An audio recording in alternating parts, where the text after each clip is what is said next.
Merci, Madame Jean, pour les Patriotes. Effectivement, c'est un sujet important, surtout qu'aujourd'hui, nous avons la décision qui condamne la Commission pour manque de transparence.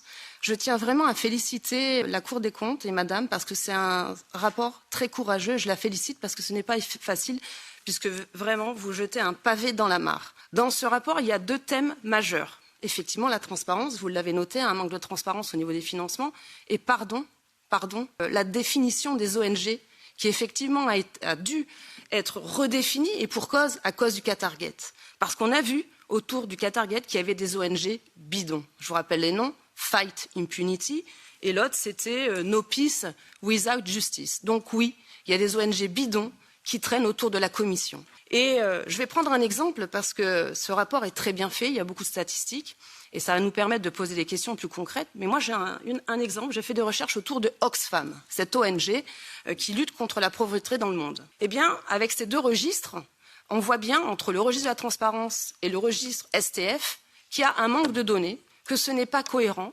D'un côté, on déclare certains financements, et de l'autre, 0. Je vais pour cause. J'ai les chiffres, c'est là, moi j'ai rien inventé, c'est dans vos documents et c'est la Commission qui les publie. On a Oxfam International qui dit qu'au titre des subventions de l'Union européenne pour l'exercice en cours, NA. Donc ça veut dire qu'il n'y a rien. Vous allez ensuite sur Oxfam Belgique, là il y a 6,4 millions qui sont annoncés et à l'intérieur on voit effectivement qu'il y a déjà un problème de chiffre parce qu'il y a une incohérence, il manque 100 000 euros et dedans on voit qu'il y a un autre cofinancement. Dans l'autre cofinancement on le retrouve où? Dans le STF et là on s'aperçoit qu'il y a presque 900 millions d'euros qui ont été versés par la Commission. Donc oui, il y a un problème. Il y a un problème d'administration au niveau des données que l'on enregistre et puis aussi sur cette définition des ONG. C'est un problème. On l'a dit, là, on a le règlement 2024 qui nous dit que ça doit être une organisation bénévole, indépendante des pouvoirs publics, sans but lucratif, qui n'est ni un parti politique, ni un syndicat.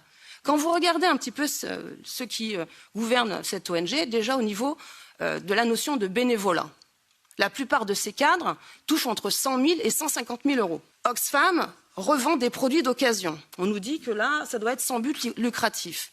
Donc oui, il y a un problème de définition. Il y a un problème après d'application de ces règles. Vous l'avez dit au niveau de l'Union européenne, mais aussi au niveau des États membres. Moi, je regrette que la France n'ait pas de définition précise, ce qui permet effectivement ce certain flou.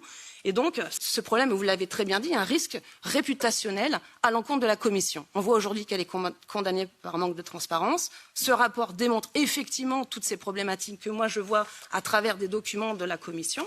Donc la question, c'est oui, il faut plus de publicité.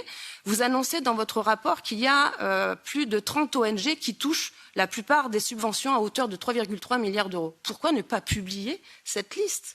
Pourquoi on n'a pas accès à ces ONG puisque c'est elles qui récoltent le plus? Est-ce qu'il ne faut pas plus donner des moyens et même imposer à la Commission cette transparence? Ces fonds, ce n'est pas les nôtres, ce sont ceux des citoyens européens et ils souhaitent avoir accès à cela. Vous le voyez bien aujourd'hui avec ces décisions de justice qui répond à cette demande de la part des citoyens. On veut avoir accès aux contrats, on veut avoir accès aux fonds publics qui sont versés, des fois des ONG qui n'en sont pas. Je vous remercie.